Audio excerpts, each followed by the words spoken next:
Los acontecimientos relacionados con el extraño destino de mi amigo, el fallecido escultor Jeff Corey, si es que el término fallecido se ajusta a la realidad, se iniciaron a su regreso de París cuando en el otoño de 1927 decidió alquilar una casita en la costa al sur de Innsmouth.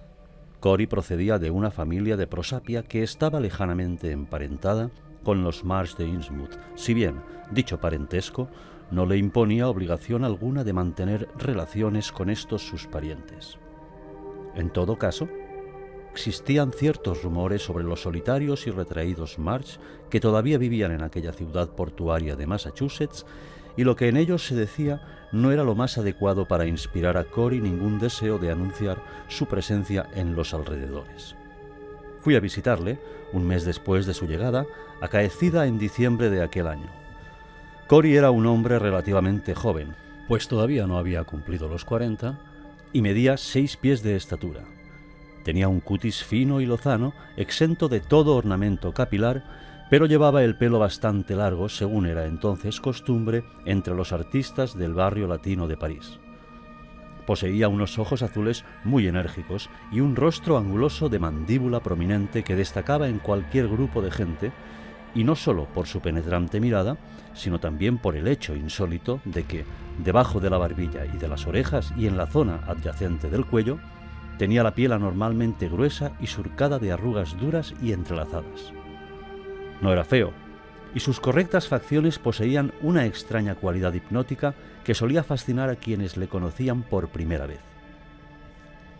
Cuando fui a visitarle, estaba bien instalado y había empezado a trabajar en una estatua de Rima, la mujer pájaro, que prometía convertirse en una de sus mejores obras. Tenía almacenadas provisiones para un mes que había ido a comprar en Innsmouth, y le encontré más locuaz que de costumbre, sobre todo acerca de sus lejanos parientes de esta ciudad, donde se hablaba no poco de ellos, aunque tampoco abiertamente, en tiendas y establecimientos públicos.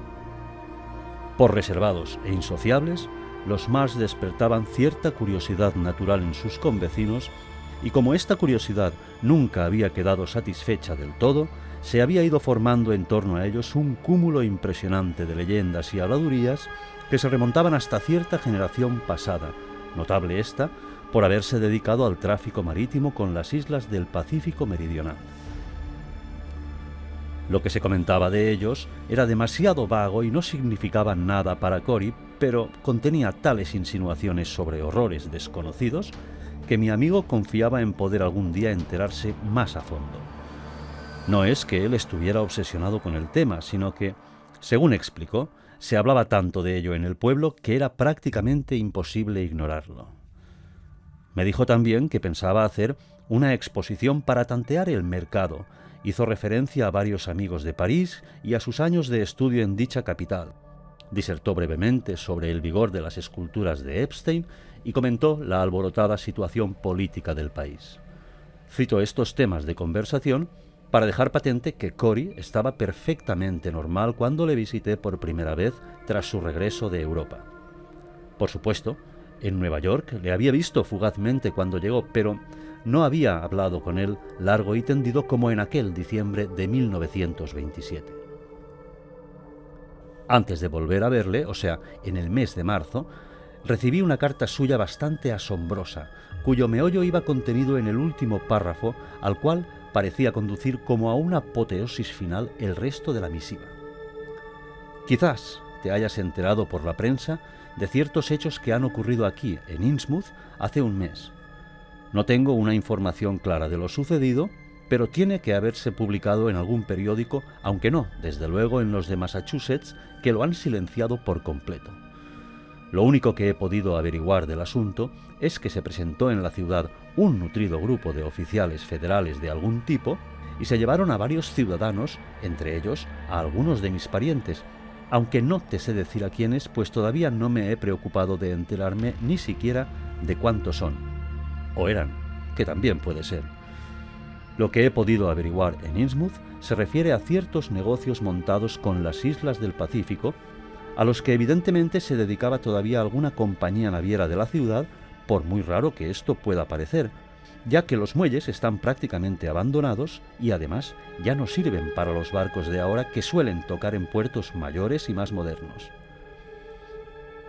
Aparte de las razones que hayan motivado esta acción federal, está el hecho indiscutible y de mayor importancia para mí, como pronto verás, de que coincidiendo con la operación de Innsmouth, aparecieron varios buques de guerra no muy lejos de la costa en las cercanías del llamado Arrecife del Diablo, y allí arrojaron numerosas cargas de profundidad.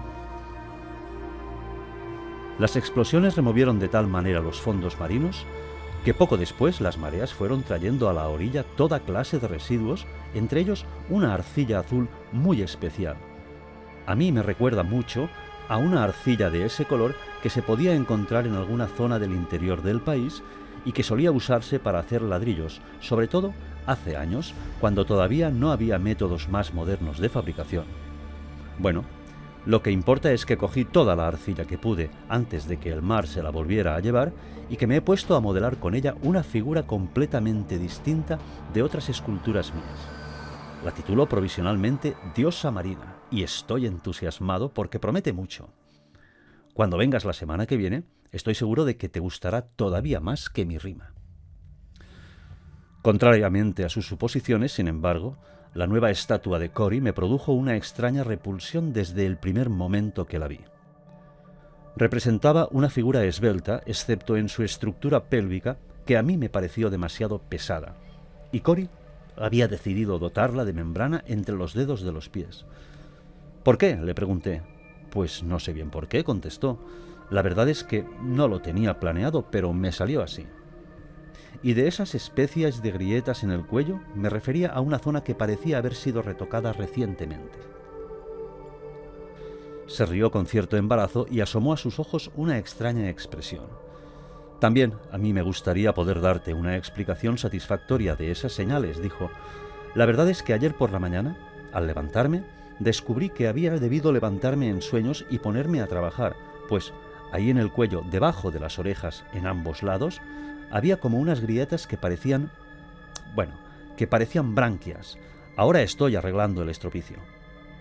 Quizá le vayan bien las branquias a una diosa marina, opiné. Yo creo que se las he debido poner en sueños por lo que oí anteayer en Innsmouth, que fui a comprar algunas cosas que me hacían falta. Nuevas habladurías sobre el clan de los Mars. Según se decía, parece que algunos miembros de la familia vivían encerrados por propia voluntad a causa de ciertas deformidades físicas relacionadas con una leyenda que también tenía que ver con ciertos indígenas de las islas del Pacífico. Es el típico cuento fantástico que la gente ignorante se apropia y embellece a su gusto, aunque reconozco que este es distinto de casi todos, pues lo normal es que se ajusten a un esquema moral judeocristiano. Por la noche soñé con estas historias y evidentemente me levanté sonámbulo y plasmé parte del sueño en mi diosa marina. Aunque me pareció bastante extraño, no hice más comentarios sobre el incidente.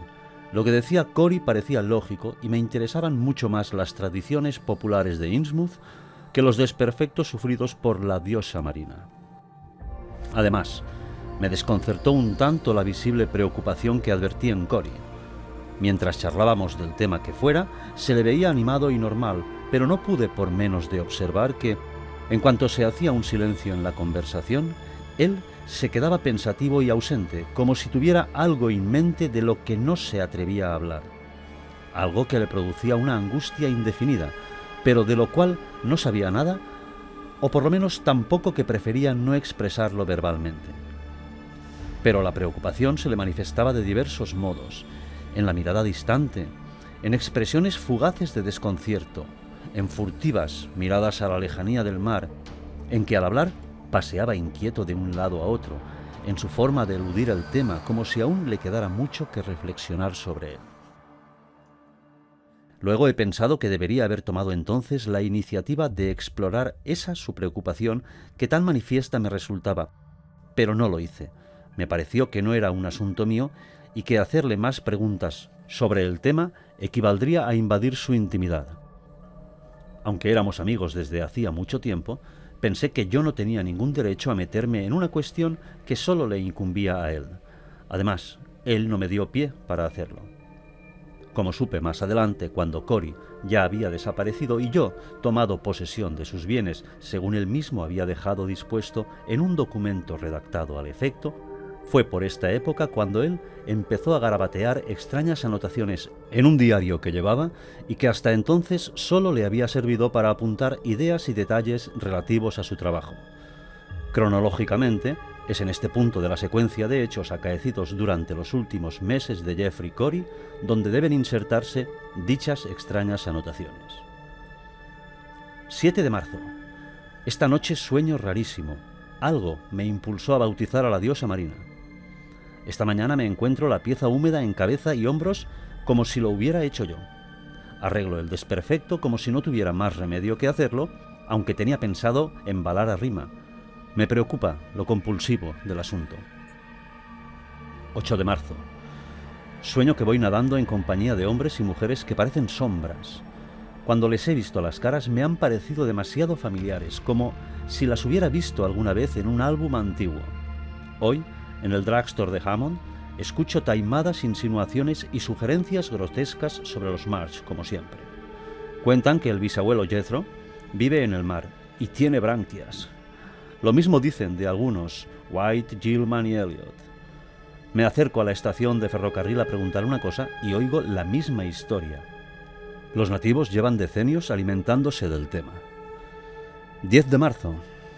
No cabe duda de que me he vuelto a levantar en sueños, pues han aparecido unas leves modificaciones en la diosa marina. También tiene señales como de que alguien la hubiera rodeado con los brazos. Ayer la estatua estaba seca y esas señales habría que haberlas hecho con un cincel, pero parece como si las hubieran imprimido en arcilla blanda. Toda la obra estaba húmeda esta mañana. 11 de marzo. Experiencia nocturna realmente extraordinaria. Quizá el sueño más intenso de toda mi vida, por lo menos el más erótico. Casi no puedo todavía acordarme de él sin excitarme. He soñado que una mujer desnuda se me metía en la cama cuando yo ya estaba acostado y se quedaba allí hasta el amanecer. Ha sido una noche de amor, o tal vez sea más correcto decir de lujuria, como no había conocido desde París, y tan real como aquellas noches del barrio latino. Quizá demasiado real porque me he levantado exhausto. Además, he debido tener un dormir muy inquieto porque la cama estaba completamente deshecha. 12 de marzo, idéntico sueño. Exhausto. 13 de marzo. Vuelvo a soñar que nado. En las profundidades del mar, al borde del abismo, una ciudad. Rile, algo llamado Gran Tulu. De estos sueños, de estos extraños asuntos apenas habló Cory cuando estuve visitándole en marzo. Yo le había encontrado un poco tenso, y él lo achacó a que no dormía muy bien. Dijo que no descansaba por pronto que se acostara. También me preguntó entonces si había oído alguna vez las palabras Rai o Tulu, y yo, naturalmente, le contesté que no. Sin embargo, al segundo día de estar allí, tuve ocasión de volverlas a oír. Habíamos ido a Innsmouth, lo cual suponía un paseíto en coche de unas 5 millas, y no tardé en darme cuenta de que el verdadero motivo de ir no era comprar provisiones como me había dicho Cory. Estaba clarísimo que Cory iba de caza. Sin duda, había decidido averiguar todo lo que pudiera de su familia y, con esta finalidad, recorrió diversos puntos de la población desde el drugstore de Ferrand hasta la biblioteca pública, cuyo anciano bibliotecario mostró una extraordinaria reserva en lo tocante a las viejas familias de Innsmouth y alrededores. Sin embargo, mencionó los nombres de 2 viejos de la localidad que habían conocido a algunos Marsh, Gilman y Waite de su época. Era posible encontrarlos a cualquier hora en cierto bar de Washington Street. Por muy deteriorado que estuviese, Innsmouth es la clase de pueblo que fascina, inevitablemente, a todo el que se interesa por la arqueología y la arquitectura, pues tiene más de 100 años, y la mayoría de sus edificios, exceptuando los del barrio de los negocios, datan de muchos decenios antes del cambio de siglo. Aunque muchos de ellos estaban desiertos y algunos incluso en ruinas, los rasgos arquitectónicos de las casas reflejan una cultura desaparecida hace ya tiempo de la escena americana. A medida que nos acercábamos a la zona portuaria por Washington Street, se veían más pruebas evidentes de la reciente catástrofe. Había edificios en ruinas, dinamitados por los federales, según me han contado, dijo Cory, y nadie se había esforzado mucho en arreglar los desperfectos, pues todavía quedaban bocacalles totalmente bloqueadas por los escombros. Ya en los muelles parecía que habían destruido una calle entera, por lo menos toda una fila de viejos edificios que en su día habían servido de almacenes del puerto, aunque hacía mucho tiempo que estaban abandonados. Al acercarnos a la orilla del mar, todo lo invadió un hedor empalagoso y nauseabundo de claro origen marino. Era más intenso que el olor a pescado podrido que se produce a veces en las aguas estancadas de la costa o también del interior. Según Cory, la mayoría de los almacenes volados habían sido propiedad de Marsh. Se había enterado en el drugstore de Ferrand. En realidad, los miembros de las familias Wade, Gilman y Elliot habían sufrido muy pocas pérdidas. Casi toda la fuerza de la expedición federal había recaído sobre las propiedades de los Marsh. Sin embargo, había sido respetada la Marsh Refining Company, que se dedicaba a manufacturar lingotes de oro y todavía daba empleo a algunos de los lugareños que no vivían de la pesca. Pero la Marsh Refining Company ya no dependía directamente de ningún miembro del clan Marsh. El bar, cuando por fin llegamos, era del siglo pasado y resultaba evidente que en él no se había introducido ninguna mejora desde entonces. Detrás del mostrador había un individuo desaliñado leyendo el Arkham Advertiser, y en la barra, al fondo, había un par de viejos sentados, uno de ellos dormido. Cory pidió una copa de brandy y yo otra. El hombre del mostrador no disimuló su cauto interés hacia nuestras personas. ¿Seth Atkins?, preguntó Cory. El hombre señaló con la cabeza a su parroquiano dormido. ¿Qué suele beber?, volvió a preguntar Cory. De todo. Póngale otro brandy.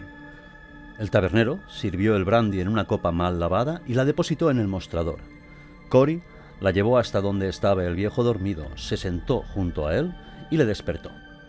«Bébase una copa conmigo», le invitó. El viejo levantó la vista, revelando un rostro hirsuto y unos ojos legañosos bajo la mata de pelo enmarañado y cano.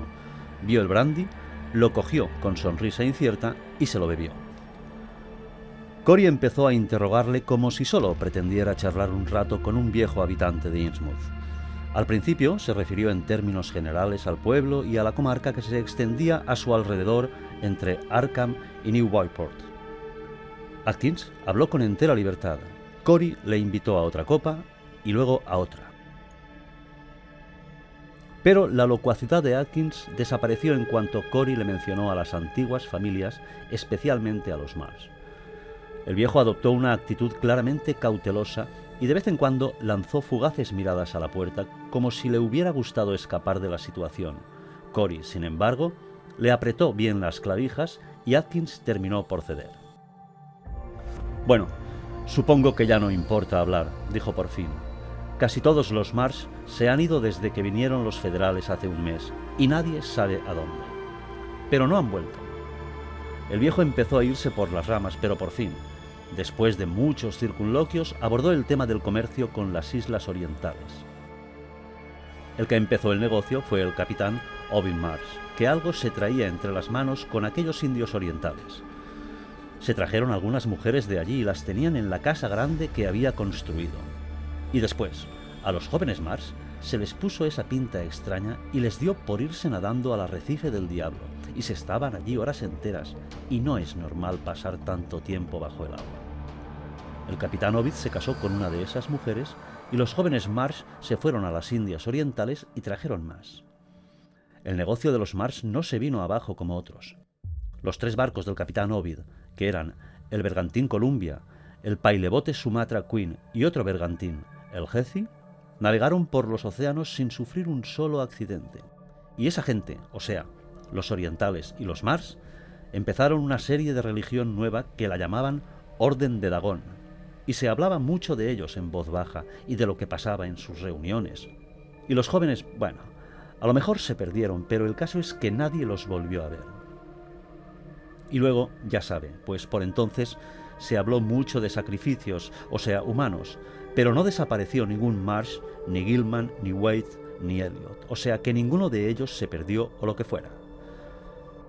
Y también se murmuraban cosas de un sitio llamado Rye y de algo llamado Tulu, que para mí tienen que ver con ese tal Dagón.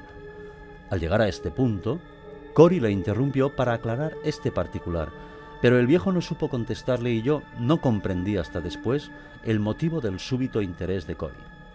Atkins prosiguió. La gente no quería tener que ver con los Mars ni con los otros tampoco, pero a los Mars es a los que más se les había puesto esa pinta extraña. Algunos se pusieron tan terribles que no los sacaban de casa sino de noche, y se pasaban todo el tiempo nadando en el mar. Nadaban como peces, según decían, que yo no lo vi. Ya a la gente de estas cosas ni hablaba, porque vimos que el que hablaba demasiado desaparecía, como aquellos jóvenes, y nunca se volvía a saber de él. El capitán Ovid aprendió muchas cosas en Ponape que se las enseñaron los canacos, y eran cosas sobre unos que los decían los profundos, que vivían debajo del agua, y se trajo toda clase de figurillas y tallas que representaban peces y otras cosas marinas que no eran peces y que Dios sabe lo que eran. ¿Qué hizo con esas tallas?, intervino Cory. Las que no llevó al templo de Dagón las vendió, y a buen precio, que ya lo creo que se las pagaron bien, pero ya no quedan. Y tampoco hay ya orden de Dagón, y no se ha vuelto a ver a los Mars por estos alrededores desde que dinamitaron los almacenes. Y no los arrestaron a todos, no señor. Dicen que los Mars que quedaban se fueron a la orilla del mar y se metieron en el agua y se ahogaron. El viejo soltó una carcajada áspera, pero nadie ha visto ningún cadáver de los Mars, ningún cuerpo ha aparecido en la orilla. Al llegar a este punto de la narración ocurrió un incidente verdaderamente singular. De pronto, el viejo se fijó en mi compañero, abrió los ojos desmesuradamente, dejó caer la quijada y le empezaron a temblar las manos. Durante unos instantes quedó como congelado en la misma postura, pero al momento se bajó del taburete, giró y corrió tambaleándose a la calle con un grito largo, desesperado, que pronto fue barrido por el viento invernal. Decir que quedamos asombrados sería poco. La súbita huida de Seth Atkins había sido tan inesperada que Cory y yo nos miramos atónitos. No fue sino algún tiempo después cuando se me ocurrió que la supersticiosa mente de Atkins debía haber flaqueado al ver las extrañas arrugas que tenía Cory en el cuello, debajo de las orejas. En el curso del diálogo con el viejo, la gruesa bufanda con que Cory se protegía del frío viento de marzo se había ido aflojando y por fin se había escurrido del todo, dejando a la vista esa zona de piel espesa y como agrietada que siempre había formado parte del cuello de Jeffrey Cory, dándole cierta apariencia de vejez. No se me ofreció ninguna otra explicación, pero no se la mencioné a mi amigo por no alterarle más, que bastante lo estaba ya. «Vaya galimatías», exclamé cuando nos vimos de nuevo en Washington Street. Cory afirmó con la cabeza, pero me di cuenta de que algunos aspectos de la narración del viejo le habían impresionado y no gratamente, por cierto. Consiguió sonreír sin ningún entusiasmo y como respuesta a mis ulteriores comentarios se limitó a encogerse de hombros, como si no quisiera hablar de lo que habíamos oído contar a Atkins. Durante toda la velada estuvo llamativamente silencioso y preocupado. Recuerdo que me sentí algo molesto al notar que no quería compartir conmigo la carga secreta que le abrumaba. Pero naturalmente sospecho que sus propios pensamientos le debían parecer tan fantásticos e increíbles que prefirió no comunicármelos por si hacía el ridículo ante mí. Así pues, tras hacerle varias preguntas de tanteo y comprobar que las eludía, no volví a tocar el tema de Seth Atkins y las leyendas de Innsmouth. A la mañana siguiente, regresé a Nueva York. Nuevas citas textuales del diario de Jeffrey Cory. 18 de marzo. Esta mañana me despierto convencido de que no he dormido solo. Señales en almohada y cama. Habitación y cama muy húmedas, como si una persona empapada se hubiera acostado junto a mí. Sé intuitivamente que era una mujer. ¿Pero cómo? Me asusta pensar que la locura de los Marsh se esté empezando a apoderar de mí. Pisadas en el suelo. 19 de marzo. Ha desaparecido la diosa marina. La puerta está abierta. Durante la noche ha debido entrar alguien y llevársela. El dinero que le puedan dar por ella no compensa el riesgo. No se han llevado nada más. 20 de marzo. Me he pasado la noche soñando todo lo que dijo Seth Atkins. He visto al capitán Obed en el fondo del mar, ancianísimo, con branquias. Buceaba hasta muy por debajo de la superficie del Atlántico, más allá del arrecife del Diablo. Muchos más, hombres y mujeres. El aspecto inconfundible de los Mars. ¡Oh! El poder y la gloria. 21 de marzo, noche del equinoccio. Un dolor pulsátil en el cuello durante toda la noche. No he podido dormir. Me he levantado y he dado un paseo hasta el mar. ¡Cómo me atrae el mar! Nunca me había dado cuenta como ahora. Y sin embargo recuerdo que ya de niño, y en mitad del continente, me gustaba jugar a que oía el sonido del mar, el romper de las olas, el silbido del viento sobre las aguas. Todavía me queda una sensación tremenda de que algo va a pasar. Con esta misma fecha, 21 de marzo, me escribió Cory su última carta. En ella no decía nada de los sueños, pero sí del dolor del cuello. No es la garganta, eso está claro. No me cuesta tragar, parece que el dolor se localiza en esa zona de piel gruesa o rugosa o agrietada, como quieras llamarla, que tengo debajo de las orejas. Pero no te lo puedo describir. No es como el dolor de una tortícolis o de una rozadura o de un golpe. Es como si la piel se me fuera a romper hacia afuera, pero al mismo tiempo llega hasta muy hondo. Y además, no puedo quitarme de la cabeza que está a punto de pasarme algo que temo y deseo a la vez. Me obsesiona un concepto que yo denomino, a falta de otras palabras, conciencia ancestral. Le contesté aconsejándole que fuera a un médico y prometiéndole que iría a visitarle a primeros de abril. Pero para entonces, Cory había desaparecido. Había pruebas de que había bajado a la orilla y penetrado en el océano, aunque no era posible determinar si su intención había sido la de nadar o la de quitarse la vida. Se descubrieron huellas de sus pies desnudos en lo que quedaba de aquella extraña arcilla arrojada en febrero por el mar, pero no había pisadas de vuelta. No había dejado ningún mensaje de despedida, pero sí instrucciones para mí sobre la forma de disponer de sus efectos. Me nombraba administrador de sus bienes, lo que parecía indicar que tampoco él debía tenerlas todas consigo. Se buscó el cuerpo de Cory, aunque sin gran entusiasmo, a lo largo de la costa, lo mismo a un lado que a otro de Innsmouth, pero la búsqueda resultó infructuosa. Al presidente del comité de encuesta no le fue difícil dictaminar que Cory había hallado la muerte por imprudencia. La reseña de los hechos que parecen relacionados con el misterio de esta desaparición no debe finalizarse sin añadir un sucinto relato de lo que vi en el arrecife del Diablo el día 17 de abril al atardecer. Era un crepúsculo apacible. El mar parecía un espejo y no corría ni un soplo de viento. Yo estaba terminando de arreglar los asuntos de Cory y me apeteció remar un rato en el mar. Las habladurías relativas al arrecife del Diablo me llevaron inevitablemente hacia lo que quedaba de él, unas pocas rocas melladas y rotas que sobresalían de la superficie cuando la marea estaba baja a una milla larga del pueblo. El sol se había puesto, por el cielo de occidente se extendía un suave resplandor, y el mar tenía un color cobalto profundo hasta donde alcanzaba la vista. Acababa de llegar al arrecife cuando se produjo un gran alboroto en el agua. La superficie marina se quebró en muchos lugares.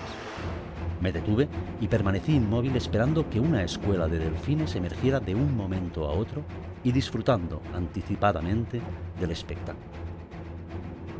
Pero no eran delfines. Eran ciertos moradores del mar de cuya existencia yo no tenía conocimiento. Realmente, a la menguante luz del crepúsculo, los escamosos nadadores parecían peces humanos.